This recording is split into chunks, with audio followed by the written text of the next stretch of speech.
Today, we must cancel Governor Greg Abbott of Texas. Abbott has been impressive recently in his mission to defend the southern border, despite the Biden administration's efforts to prevent him from doing so. And so I am loath to cancel him in the midst of that fight. But he has left me no choice. Here's the report from the ABC affiliate in Austin. Watch. The Israel-Hamas war has sparked protests around the world and in Austin. It's chants like these and other incidents at public universities that led Governor Greg Abbott to issue an executive order to fight anti-Semitism on college campuses.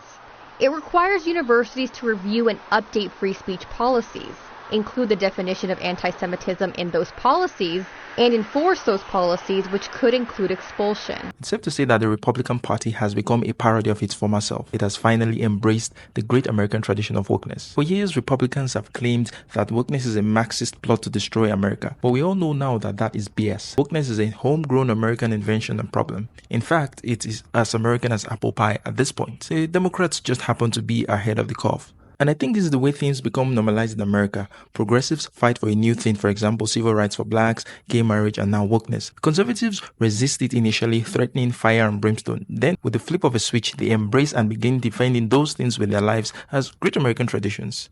And this is what is currently happening with wokeness. From what I see on social media, the Republicans have become the whiniest, victim-loving snowflakes, complaining about every and anything that's making woke Democrats look tame.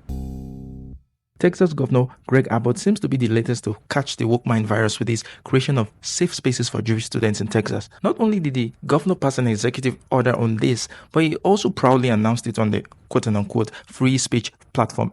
This is Governor Abbott yesterday, quote, "Anti-Semitism will not be tolerated in Texas. Today I issued an executive order to fight the increase in acts of anti-Semitism at Texas colleges and universities.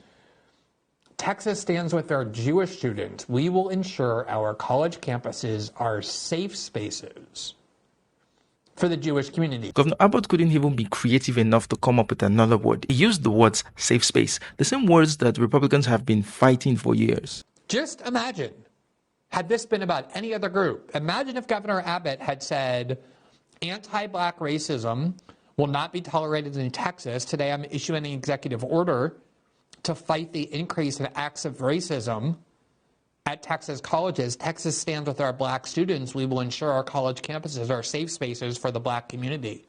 Imagine the anger and mockery that would have provoked among almost every conservative I can think of. That would have probably led to his impeachment. Why is this any different? Why is this any better? It's different because Republicans don't actually care about free speech. They're just as censorious. They only care about protecting speech that they like, while at the same time claiming to be for free speech.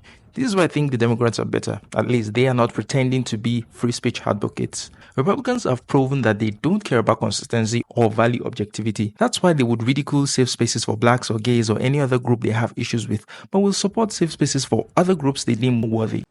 To constrict speech, to direct administrators to trifle with free speech codes, to more broadly define anti-Semitism, to punish the expression of political phrases that make Jewish students feel unsafe, to turn college campuses into safe spaces, not for everybody, but solely for Jewish students, who, according to Governor Abbott, and if you look at the executive order as we just did, he's not claiming there's an epidemic of violence against Jewish students. He's claiming that there's a expression of views against Israel that's making them feel uncomfortable. The very idea of a safe space is ridiculous to me.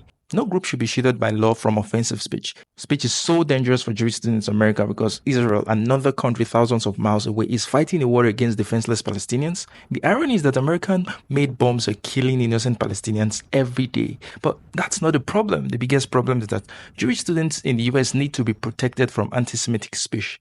Forget bombs. Speech is now more terrifying than bombs. Remember when Republicans used to say sticks and stones may break my bones, but words will never hurt me? That seems like a millennium ago. The new mantra is bombs ain't shit, just don't trigger me. Watch makes an even more compelling point against this woke nonsense by Governor Abbott. So, this is an executive order targeting what he describes as anti-Semitic acts and rhetoric. In fact, He is ordering colleges in the state to establish appropriate punishments for this rhetoric, which he deems anti-Semitic. And he says explicitly that these offensive statements must be shut down so that college campuses are safe spaces for Jewish people. Now, I seem to remember Republicans spending the past, 10 years complaining about the safe space mentality on college campuses. And now here we have the Republican governor of Texas issuing an executive order commanding college campuses to be safe spaces. So we seem to have lost the plot here somewhere along the line. There are a lot of reasons why governors should not be issuing executive orders to combat anti-Semitism or any other form of bigotry, but I'll focus on just 3 of those reasons. First of all, violence, vandalism, threats, and deliberate incitement are already illegal. Now, some have defended this executive order by arguing that its real intent is to crack down on these, sorts of crimes that are committed against Jewish people. But again, these are crimes. They're already illegal. If they're happening anywhere in Texas, whether on a college campus or not, the state already has all of the authority it needs to arrest and prosecute the culprits. You don't need to make an illegal thing even more illegal. You don't need an executive order making it extra illegal. Just enforce the laws that are already on the books. So, if, say, somebody is vandalizing a synagogue or assaulting a Jewish person or explicitly calling for violence against Jews, they can already be arrested. This order will do nothing to stop or punish those crimes because they already have the laws in place to stop or punish those crimes. And if somehow they didn't have the laws in place, if, let's say, Texas had forgotten to make vandalism or assault illegal, well, then the solution would be to pass a law making those violent acts illegal. But even then, this executive order would be the wrong way to do it. 1, because it's an executive order, not a law. And 2, because it seeks to protect one particular group instead of all groups. So vandalism, assault, etc., they are wrong no matter who they target. They are equally wrong no matter who they target. They should be prosecuted with equal vigor regardless of the demographics of the victim. We do not need laws protecting Jewish people. We need laws protecting people, to include Jews, obviously, and everybody else. And if we already have those laws, which we do, then we don't need a second law or order making these crimes extra specially illegal if you commit them against a certain group. And I think Matt Walsh has summed it up perfectly.